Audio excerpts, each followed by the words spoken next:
सच्चाई वह आधार है जिस पर जीवन की नींव रखी जाती है। सत्य बोलना और सत्य पर चलना दो सबसे कठिन लेकिन सबसे शक्तिशाली कार्य हैं। जब कोई व्यक्ति सच्चाई के मार्ग पर चलता है, तो उसे कई बार कठिनाइयों का सामना करना पड़ता है, लेकिन अंततः वह सम्मान, शांति और स्थायी सफलता प्राप्त करता है। सच्चाई पर आधारित जीवन में आत्मविश्वास होता है, क्योंकि व्यक्ति को किसी झूठ को छुपाने या संभालने की चिंता नहीं रहती। समाज में एक सच्चा व्यक्ति हमेशा भरोसे के लायक माना जाता है। जब आप सच्चे होते हैं, तो आपकी बातों और कार्यों में मेल होता है और लोग आपसे प्रेरणा लेते हैं। महात्मा गांधी इसका जीवंत उदाहरण हैं। उन्होंने सत्य और अहिंसा के मार्ग पर चलते हुए एक संपूर्ण राष्ट्र को स्वतंत्रता की ओर अग्रसर किया।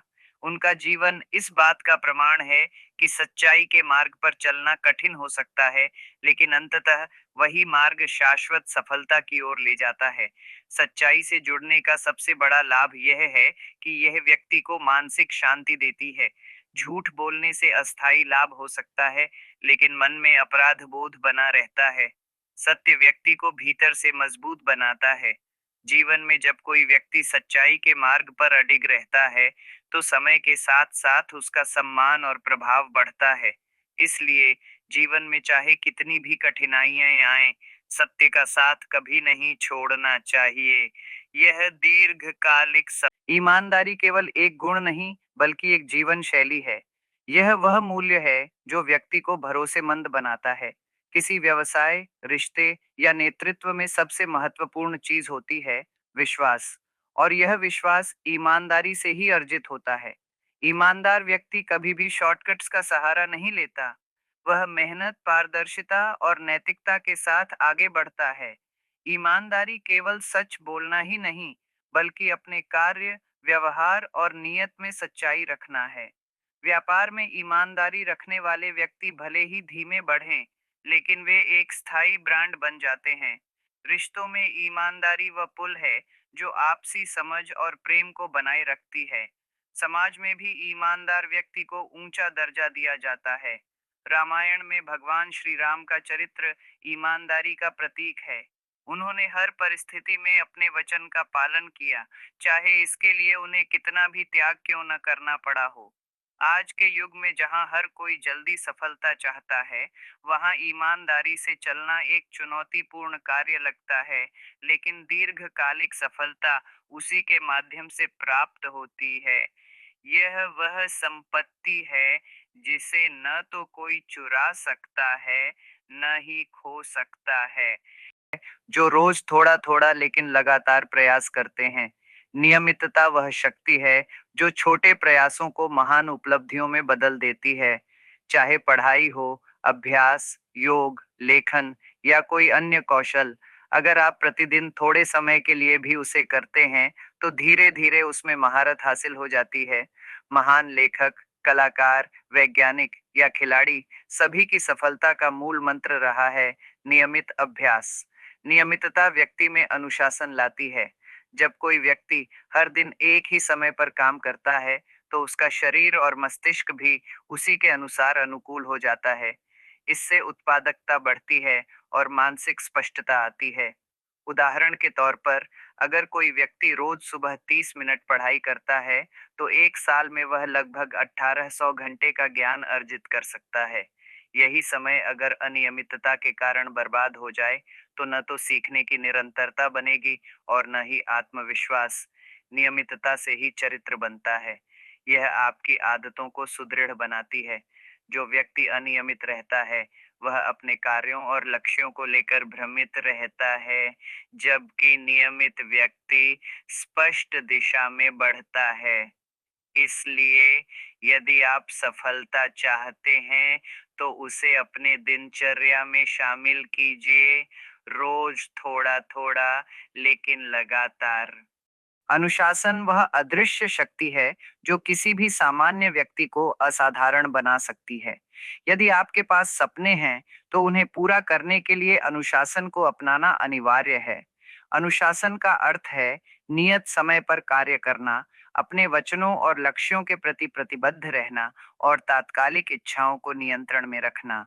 बिना अनुशासन के कोई भी लक्ष्य केवल कल्पना बनकर रह जाता है।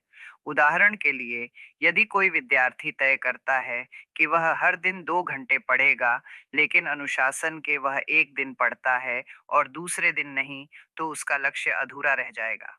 अनुशासन से व्यक्ति अपने लक्ष्य की ओर प्रतिदिन एक कदम आगे बढ़ता है। अनुशासन हमें निरंतरता देता है। यह हमारे अंदर एक नियमित आदत विकसित करता है जो समय के साथ गहराई से जुड़ जाती है। अनुशासन का पालन करने वाला व्यक्ति मानसिक रूप से मजबूत होता है और किसी भी परिस्थिति में अपने कार्य को पूरा करने की क्षमता रखता है। महान खिलाड़ियों जैसे विराट कोहली या योगाचार्य जैसे स्वामी विवेकानंद, उनके जीवन की सबसे बड़ी पूंजी अनुशासन रही है। वे हर दिन एक निर्धारित योजना और नियम के अनुसार कार्य करते रहे। यही अनुशासन उन्हें उस मुकाम तक पहुंचाता है जहां तक पहुंचने की केवल कल्पना की जा सकती है। इसलिए यदि आप चाहते हैं कि आपके सपने केवल कागज पर न रहें, तो आज ही से अनुशासन को अपने जीवन का हिस्सा बना लें। धैर्य वह गुण है जो इंसान को समय के साथ सफलता दिलाता है। आज के तेज रफ्तार जीवन में लोग सब कुछ जल्दी चाहते हैं, जल्दी पैसा, जल्दी पद, जल्दी परिणाम। लेकिन सच्ची सफलता उन्हें ही मिलती है जो धैर्य के साथ अपने प्रयासों को जारी रखते हैं। धैर्य का अर्थ है परिणाम आने तक बिना थके, बिना टूटे, लगातार प्रयास करते रहना। यह केवल प्रतीक्षा करना नहीं है, बल्कि उस प्रतीक्षा में आशा और तैयारी को जीवित रखना है। जिस तरह बीज बोने के बाद किसान को तुरंत फसल नहीं मिलती, वैसे ही जीवन में भी परिणाम पाने के लिए समय देना पड़ता है। धैर्य आपको परिस्थितियों का सामना करने की शक्ति देता है। जब कोई व्यक्ति धैर्यवान होता है, तो वह भावनात्मक रूप से संतुलित रहता है। वह असफलताओं से घबराता नहीं है, बल्कि उन्हें एक सीख के रूप में लेकर आगे बढ़ता है।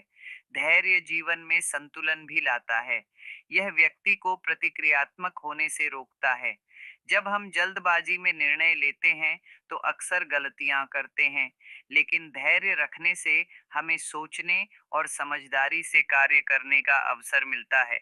भगवत गीता में भगवान श्री कृष्ण ने अर्जुन को धैर्य का संदेश दिया। कर्म करो, फल की चिंता मत करो। इसका अर्थ यही है कि धैर्य के साथ कार्य करते रहें, परिणाम अपने समय पर मिलेगा। इसलिए यदि आप सच में बड़ी सफलता, सीखना जीवन का सबसे आवश्यक और सतत चलने वाला भाग है।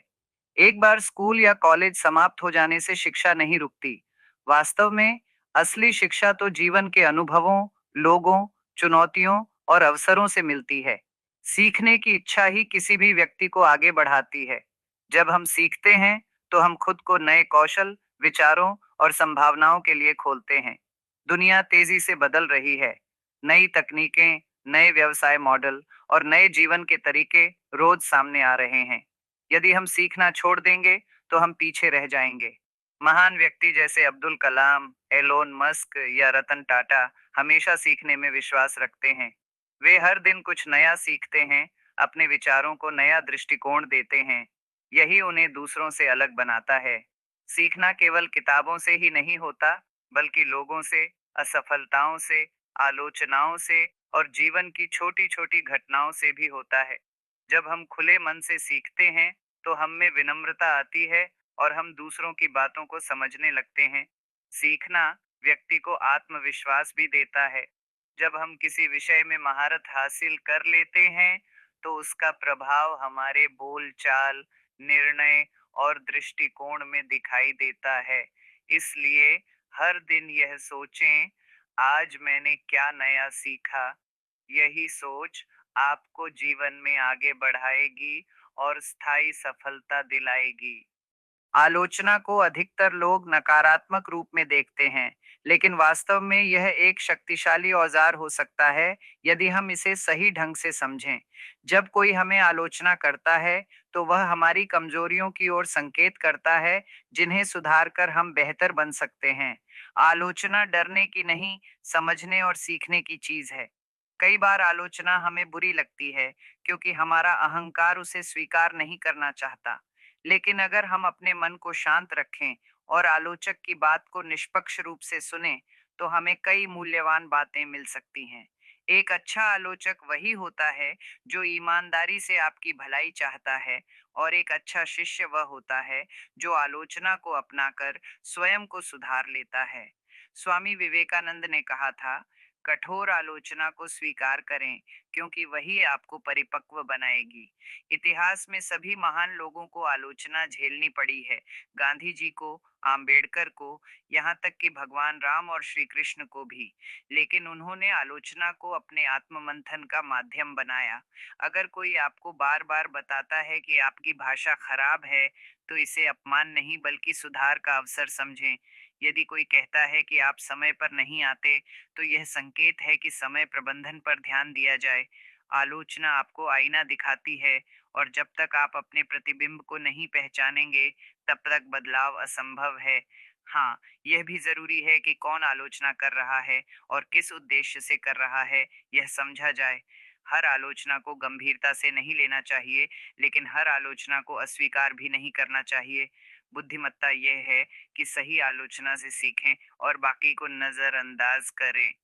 इसलिए अगली बार जब कोई आपकी आलोचना करे, तो पलटकर जवाब देने से पहले कुछ पल रुकें, सोचें, क्या इसमें कुछ ऐसा है जिससे मैं और बेहतर बन सकता हूँ? यही सोच आप असफलता को हम अक्सर हार के रूप में देखते हैं, जबकि यह असल में सफलता की पहली सीढ़ी होती है। जो व्यक्ति असफलता से डरता है, वह कभी नई कोशिश नहीं करता। लेकिन जो व्यक्ति असफलता को एक अनुभव समझता है, वह हर बार और मजबूत बनकर उभरता है। जीवन में कोई भी व्यक्ति बिना असफल हुए बड़ा नहीं बनता।